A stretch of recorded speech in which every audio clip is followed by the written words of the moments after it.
Welcome to the Filmsteins, the double-featured podcast. Join us as we unravel the interwoven experience of the continuous conversation of cinema. Take part in pairing movies with their cursed counterparts, movies that share DNA, or even pairing questionable duos by joining our Patreon at patreon.com/Filmsteins. We offer tiers at the $1, $5, and $20 level, where the $5 tier will grant the ability to request films to further the discussion. So grab some popcorn, sit back, and get ready to join the 100-year conversation. This is the Filmsteins, where movies are more than just entertainment, they're an experience. They're an experience.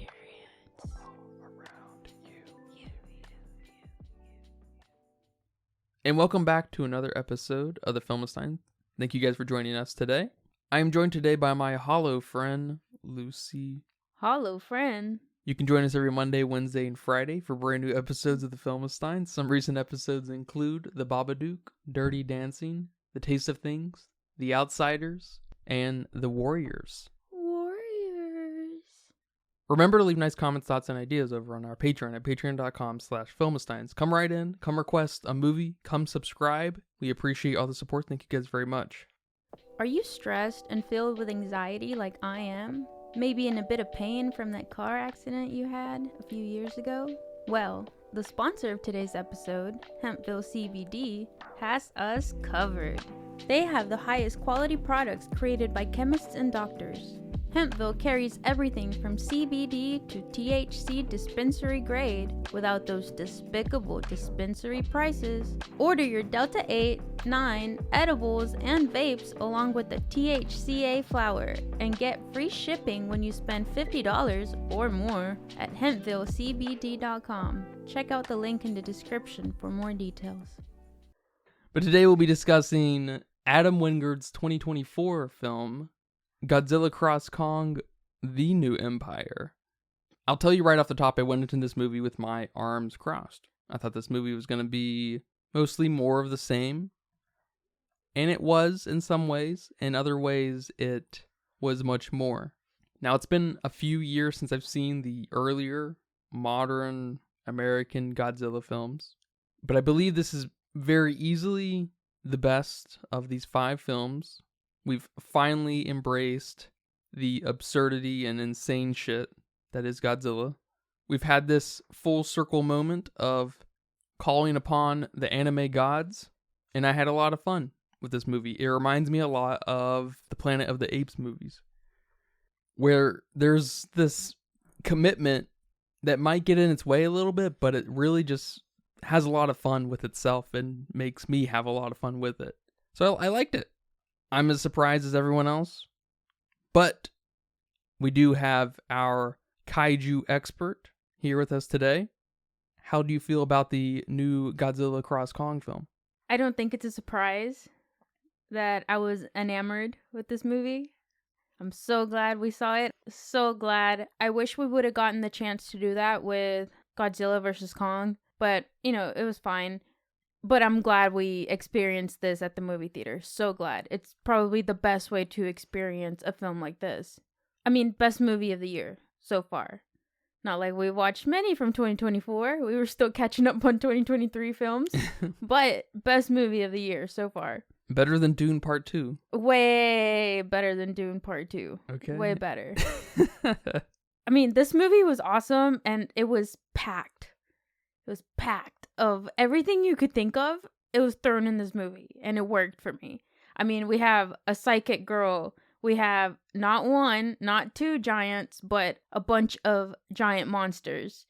We have deaths. We have destructions. We have jump scares, or maybe that was just me, but it was definitely a jump scare. We have some comedy, some cool technology. We have silent acting. We have, jumping through portals, time traveling. I don't know what the fuck you call that. Lost civilizations. I mean, we had a lot going on in this movie. We finally embraced the insanity. The craziness. Around Godzilla. I don't know why it took so long. We've had these stem to stern CGI creations for a decade and a half now. Why were they so scared to do half of this in the earlier films of this 5 movie saga? Yeah, I completely agree. And last but not least, the fighting. We had a lot of big monsters beating up on each other, and I absolutely loved it. we have a return of Kong, which Kong was originally my favorite. Then I kind of transitioned to Godzilla side, our Academy Award winner here. But then Godzilla -1 just opened my eyes to the possibility of Godzilla. Then we have this movie, and now I'm conflicted on who the fuck I like, and I love it. I love that conflict because they're both so cool. And we did two very different things with them here. We obviously focused on Kong a little bit more for good reasons. And we humanized him enough that we could follow him and his journey here. His discovery of some uncharted territory.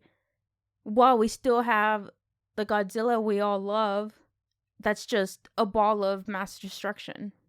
And thank God we didn't attempt to humanize him. Attitude. Yeah, I like that you say that about Kong because there's always been this melancholic thing surrounding Kong. And normally it's this sort of theater feeling melodrama.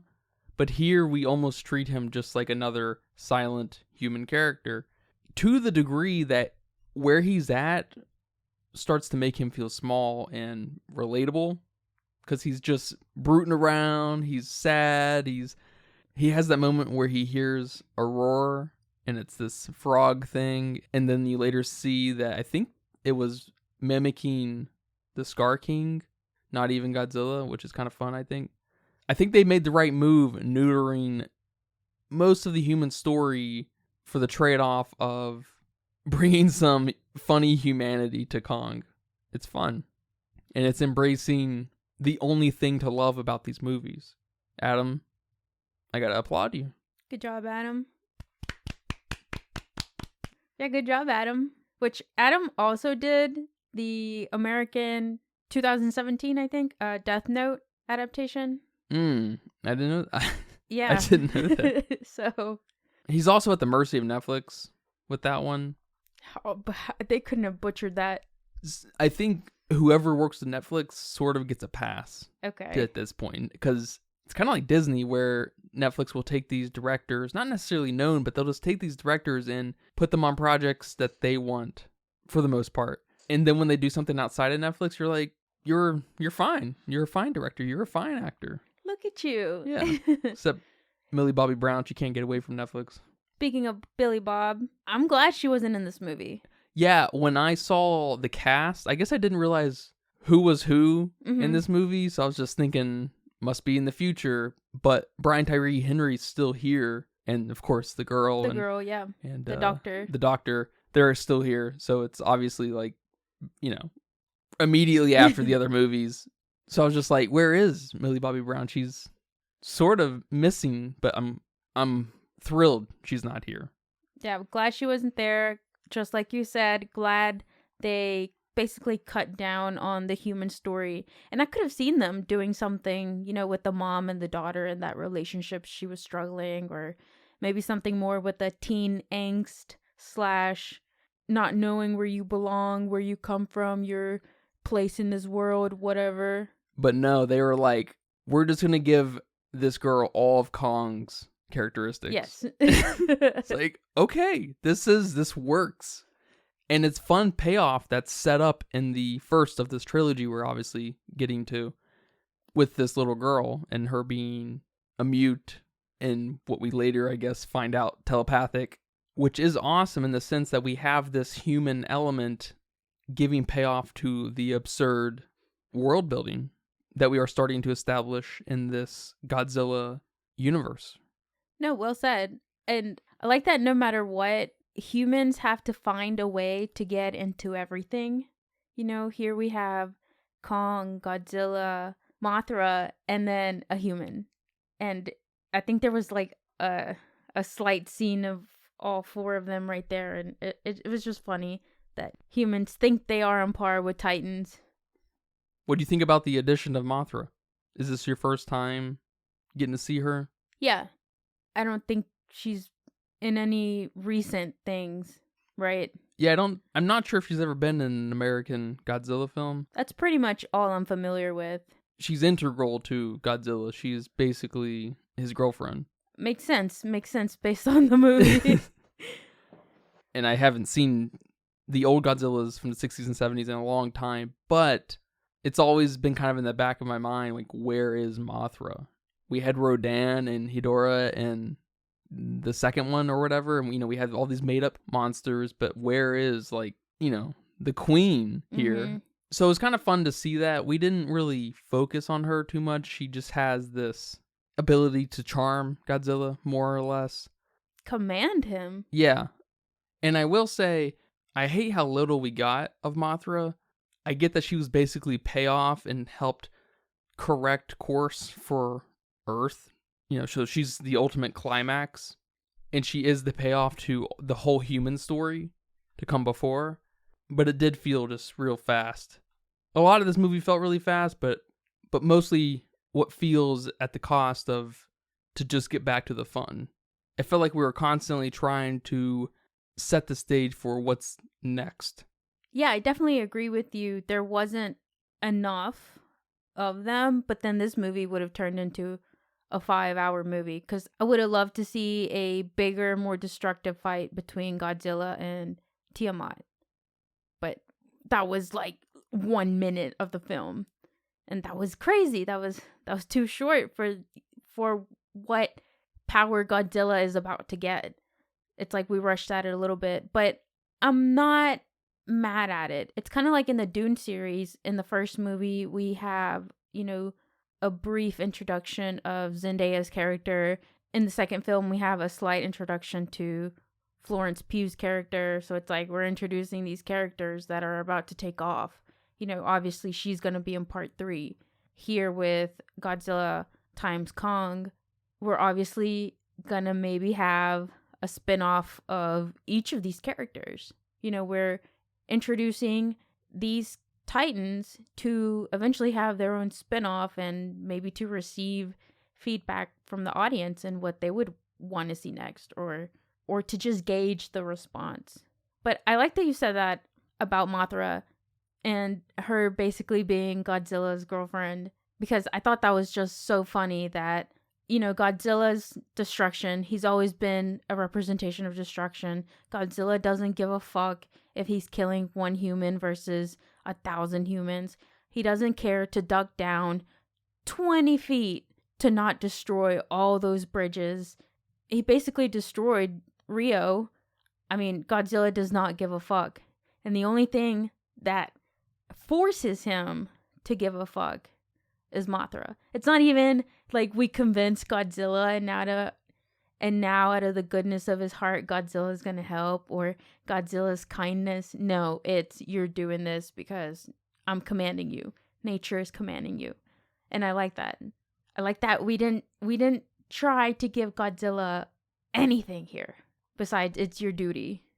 Yeah, it's like when your girl's out of town, she gets home, and you gotta clean the house and pick up your shit, throw your friends out, gotta get your shit together before she gets home. I feel very similar about the Skar King and how quick we get through all of this. And this is when it really starts to feel very anime, because we go down deeper into the hollow earth. It's the hollow earth. Kong finds these enslaved apes Moving rocks around. Moving rocks around for what reason? I don't know. I didn't see any constructions of any sort. To exhaust them. They're surrounded by lava. They have a ice monster held captive behind the lava. We have this swagger orangutan gibbon ape thing with a cool whip made of bones or whatever. And a wand attached at the end. It's so wild and very anime and very cool. It wasn't anime for you when Godzilla turned Super Saiyan God? That wasn't the anime part for you, and he turned pink. That's very true. And I love the ownership of that. It's very explicit. It's very full circle. And I agree with you about seeing more of Godzilla doing his thing. But I think Adam here and friends are aware, if we're going to do the kaiju thing and we want to tell a, non-Power Ranger story, something a little different, we're going to have a lot harder time humanizing Godzilla in any way. And we've already got this, like, borderline human thing that's already been melancholic and brooding around for a couple movies anyways. So let's just give him the role of that. So I hate that we kind of cut a lot of Godzilla's time. He's not the main character. It should be Kong cross Godzilla. Really, it shouldn't be the other way around. Godzilla might be king, but he's... It's not your movie, Godzilla. It's not your time. We already got Godzilla -1. Let Kong shine. But I will say, I think it's awesome that they also embraced Godzilla and his just, like, feralness. And he decides to treat the Coliseum like a big dog bed. Yes. That's really funny. It gave me, like, a cat vibes. You know, your cat is such a dick, and they're gonna nap wherever they're gonna nap. They're gonna do whatever they want to do. They're not gonna listen to you. So feral is a great word to describe Godzilla.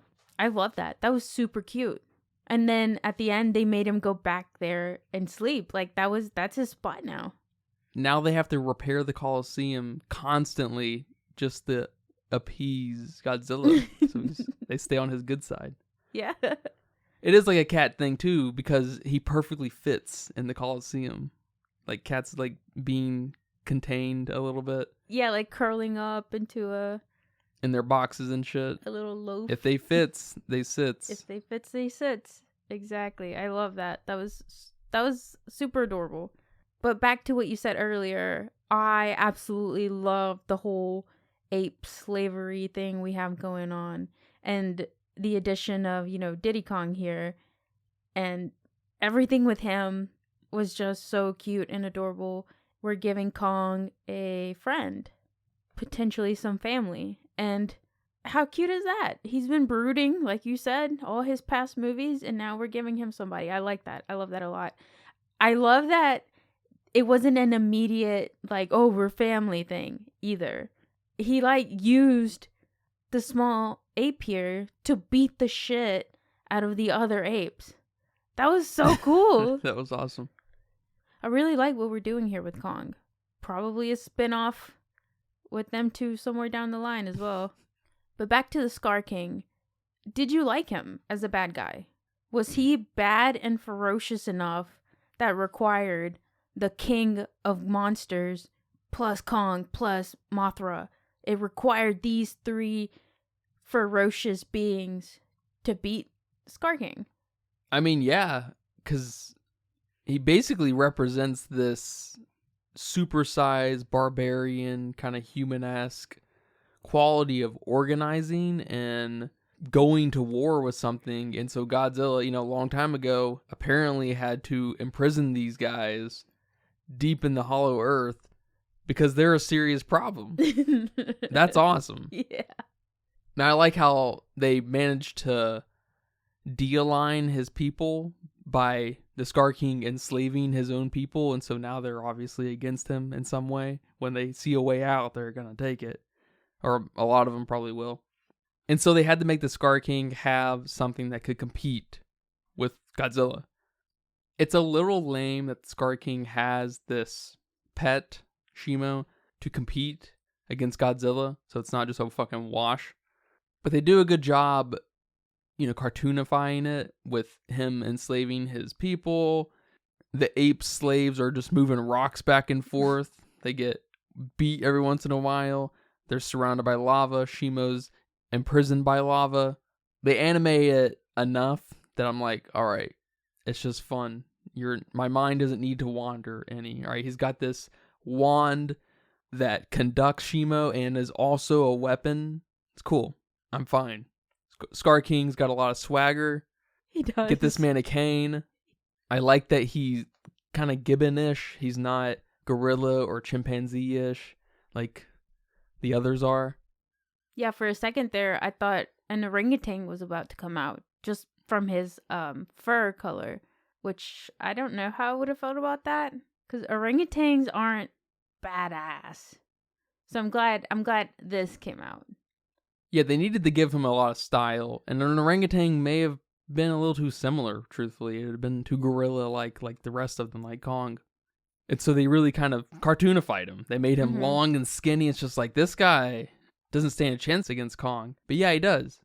And they, like in anime, they show you that this, this unassuming kind of bad guy, real skinny and like failed school and everything, you don't think he's gonna be able to compete, but he's actually really fucking dangerous. I like what they did with Kong. He looks like an old man. Yes. I don't know how we're gonna make him look older and older every movie. I don't know where this is going. I guess at one point he'll be white. Maybe. Yeah, I absolutely love that we aged him up and gave him a little bit of white hair on his beard. It's like when you see one of your favorite actors, or maybe just an actor that you know of and you've seen in movies throughout their years. So they have a long career in the film industry. And then they have that movie that comes out and you're like, what the fuck happened to so-and-so? It's like seeing Joaquin Phoenix in Beau's Afraid or seeing Nick Cage in Dream Scenario. It's like, not quite the same because they got aged up for that role with makeup and stuff. But you see them and you're like, what the fuck happened to Kong? Like, Jesus. So I like that. I like that we see him as an actor.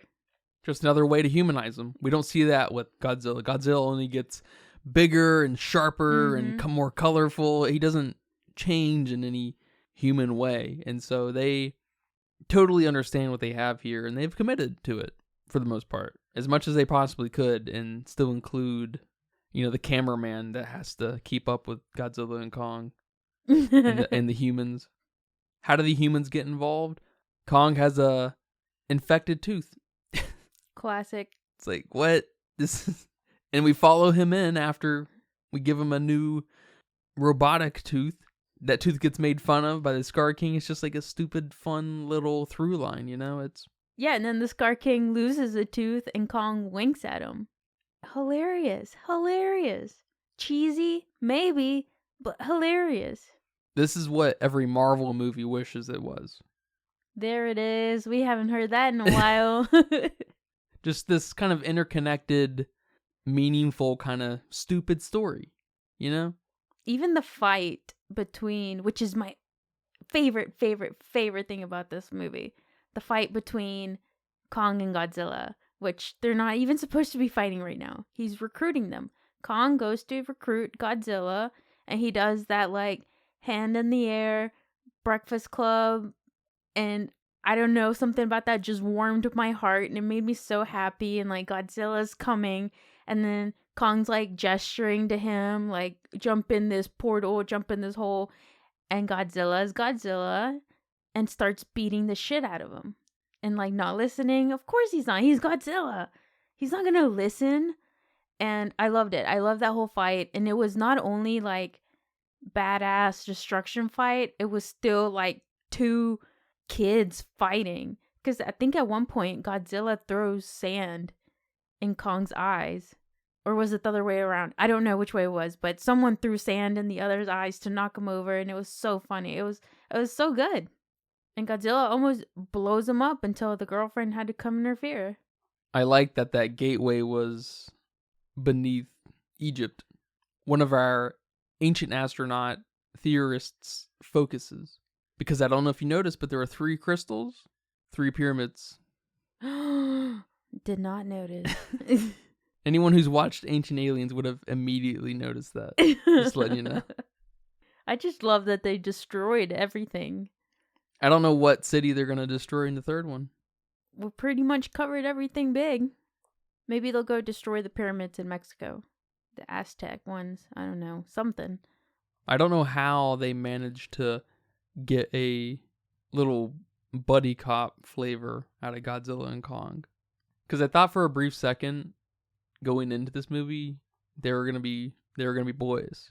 They're gonna be friendly with each other. I was like, all right, all I'm gonna ask is for these 2 to hug at some point. That's all I need. Not too gay, just a little bit. Just gay enough. Just gay enough. But they didn't like each other, or at least Godzilla doesn't like anyone. And so yeah, it's awesome. Then destroying Rome, where the Giza pyramids are. It's awesome. Yeah, and I think Godzilla even goes to France and, I don't know, absorbs some radiation over there. I don't know. He probably destroyed. He has like a nuclear plant. Yeah, he probably destroyed half of France on his way there and his way back. Yeah, like his little dive off some mountain. He dives like he's shooting past the 3-point line. He just makes an Olympic jump.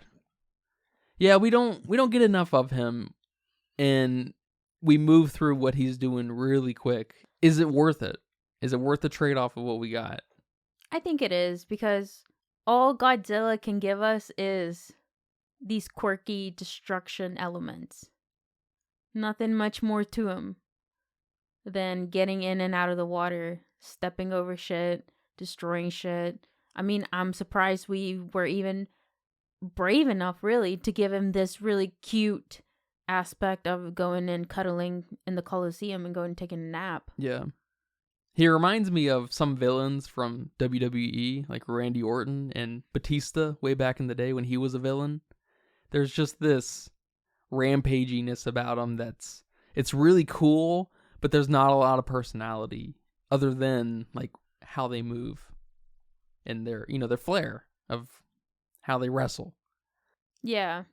But I mean, to be honest, I could watch a whole entire movie of Godzilla just doing destructive shit and charging up his heat blast and whatnot. Yeah, but at that point, I would imagine you'd probably start to want some world building thing of, not too unlike some cheesy animes where you have Godzilla and there's this challenger that's, maybe appears to be bigger and badder than Godzilla, but Godzilla always overcomes him. That kind of storyline over and over again. And is that world building? I'm not even really sure. I mean, I don't know. How many animes do you watch that it's hundreds of episodes and they're doing the same thing over and over? Like, how strong can Goku get? They all do that. Yeah, exactly. So we could do something with Godzilla here. How strong can Godzilla get? I like that he can get stronger. Like, he knows how to get stronger. Yes. It's like him going into a hyperbolic time chamber and knows the outcome. Like, if he does this for this amount of time, he's going to be this much more powerful. If he goes and kills T-Mat, is that what his name? And sucks up all of his layers energy, he's going to be Super Saiyan God Super Saiyan. It's very cool. Where was that with Gareth Edwards? What, 2014 Godzilla? Is that the first of these? Yeah. Oh, I don't know that name, but 2014, yes. Where was even a bit of that? Like a little nugget of that. It's like we were afraid to do anything with Godzilla. It's like, why is it even a Godzilla movie? Or like we didn't know what to do with Godzilla besides step over buildings. And the King of Monsters one embraces the worst part of it, and it's just set up for a fight at the end. There's nothing even absurd about it when it's absurd by nature. We wake up all these monsters, they fight and kill each other. I guess at least in Kong versus Godzilla, or Godzilla versus Kong, whatever, they were challenging each other, and then humans were that next apex predator coming up with their own defense against the two, right? And then Godzilla's like, nah, son, this isn't gonna happen. So at least they, with Adam, they kind of started to move in an interesting direction. Yeah, for and sure. This is a step in the right direction, I think, even further. What do you think about the score and Godzilla's roar in this one? It was definitely weaker than Godzilla -1. I mean, you can't throw out a Godzilla movie that's a 5 out of 5, and then here we have, a 4 out of 5 Godzilla. It was okay. I think it really helped seeing it at the movie theater, for sure. Some of that iconic theme or the roar or the charging up Foley was not as extreme as it could have been. Yeah, the score was completely nothing, and his roar was extremely kind of homogenized just with the rest of the monsters. This is the type of movie that you go and take your kids to see if you want to start introducing them to this kind of world. You don't take them to go see Godzilla -1. This is a great introductory movie because of all the monsters you have and the fighting.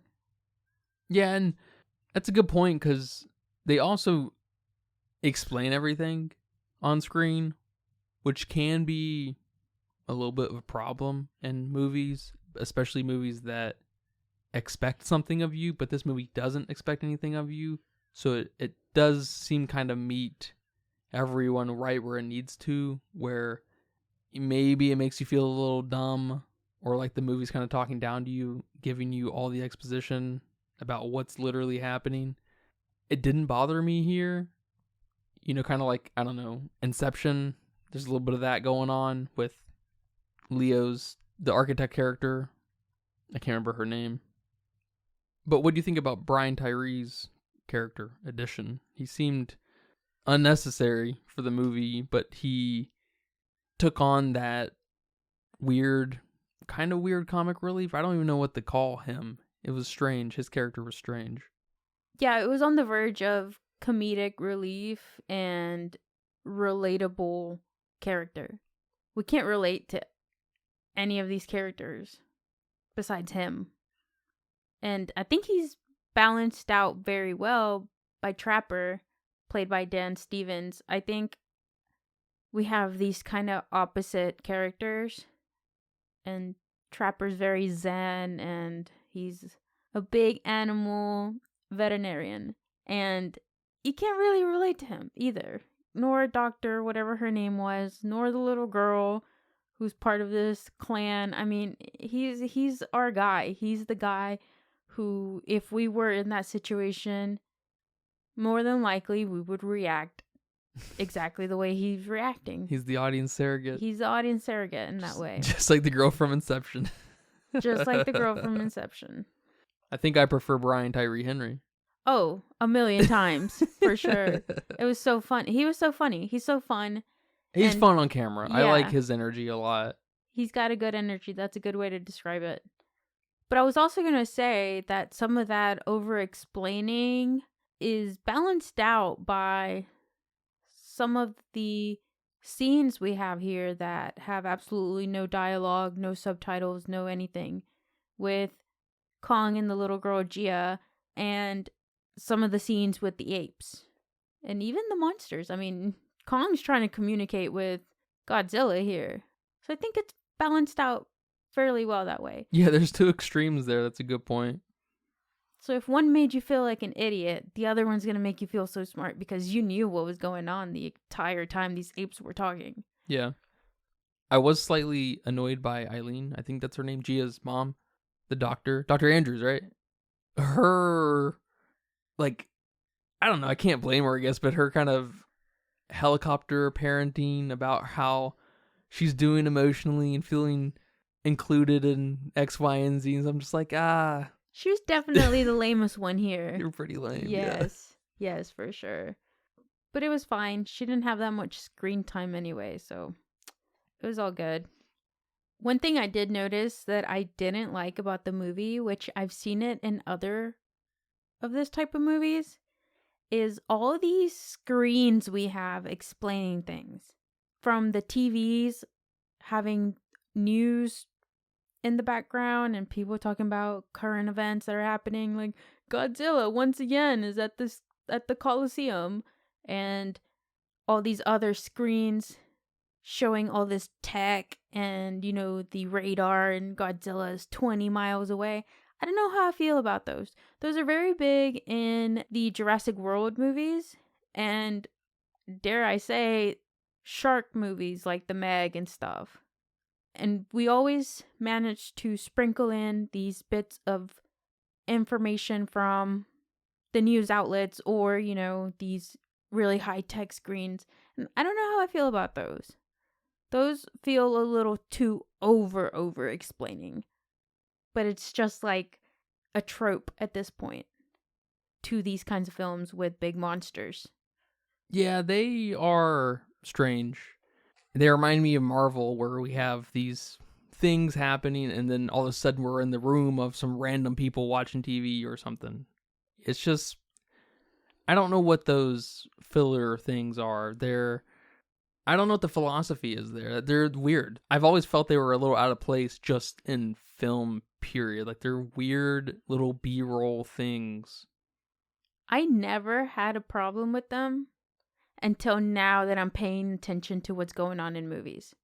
I've always thought they were nothings, really. I mean, nothing positive, nothing negative. They were just there. They're, fillers. That's a good way to put it. They're just filling up the time. And is it used for me to see something that's not part of the movie? Most of the time, it's not. I mean, at best, they're little snippets of perspective through the regular folks. Us watching them. But we're not there. Like, we know, like, for example, here, we know we're behind the scenes. We're getting front row seats. So it's weird. It's kind of weird. I totally agree. Well, man, you may have been surprised to hear that I like this movie, but thank you for watching it with me and talking about it here today. You're welcome. Am I surprised? I don't know, because who could watch this movie and not like it? Well, it doesn't have great reviews, which is not surprising, but they're actually on the lower side of the 5 movies. What the heck? I'm just like, this is the most complete of the 5 movies. I don't get it. And I didn't even want to see any reviews because this movie's awesome no matter what anyone says. Yeah, fuck them. Do you have a budget guess for me here today? Yeah, my budget guess is $150 million because there is a lot going on here. That is a very good guess. It says here that it is $135 million. Dang. Pretty good. That's a good guess. That's a good guess.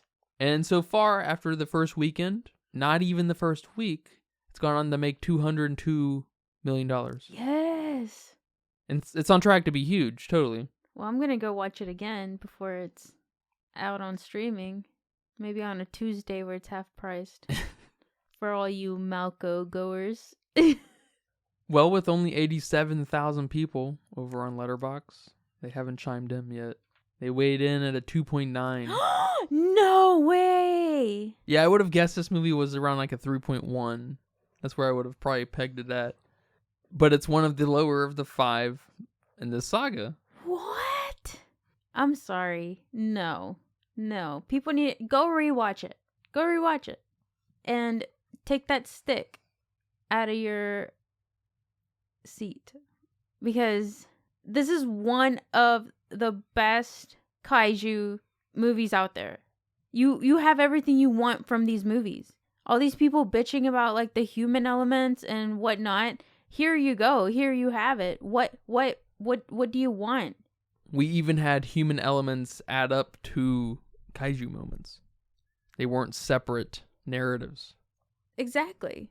This isn't a movie that you're gonna go learn from, or it's gonna make you cry, or it's got a great story and plot twist. I don't know what people want from movies, but this is a great movie and it's very entertaining and it delivers to what this type of movie is. You can't give this movie a bad score because it wasn't -1. Your romance movie or your drama movie or whatever, because it wasn't -1. That movie's completely different than what this is trying to give. They're 2 separate movies. Just because Godzilla's in it doesn't mean it's the same type of movie. Are you stupid? Separate them. I don't know how to describe it. The world built here is crazy. And all the monsters we're making fight here are crazy. It's not comparable to Godzilla -1. It's not. So quit trying. One of the critical responses here on Wiki says that the movie is for sheer monster mashing spectacle. And stay for that too, because this movie doesn't have much else to offer. So you're giving it a low score because of what it is? Because it's not offering you what? What is it not offering you? A deep meditation on catastrophe. then go watch the original Godzilla. You already have your movie for that. Go over there. We haven't had a movie like this where these big ass monsters are beating the shit out of each other, and it's so fun and it's so comedic. And you have a bunch of weird shit out. You said it best. A bunch of anime shit going on. We haven't had this. This is awesome. So I don't understand. I am mad about that score. I can't wait for the merch. I can't wait to see this again. I can't wait for it to come out on streaming so I can watch it again. This is by far the best Godzilla vs. Kong, or whatever you want to call this universe. Godzilla universe, I guess. I think they're calling it Monsterverse. Monsterverse? Okay, I'll stick with it for now. Till we come up with something better than that. That's it. I'm done. Well, man, thank you for that. And thank you guys for listening to this episode of the Filmistines. I hope you guys enjoyed that. Remember, we post every Monday, Wednesday, and Friday on patreon.com/Filmistines, Google Podcasts, Apple Podcasts, Spotify, Pandora, YouTube. Remember to leave nice comments, thoughts, and ideas over on our Patreon as well. Come subscribe for $1, $5, $20, $100. Going once. We're going once. But thank you for all your support. And until next time, take care. Bye-bye. Bye-bye.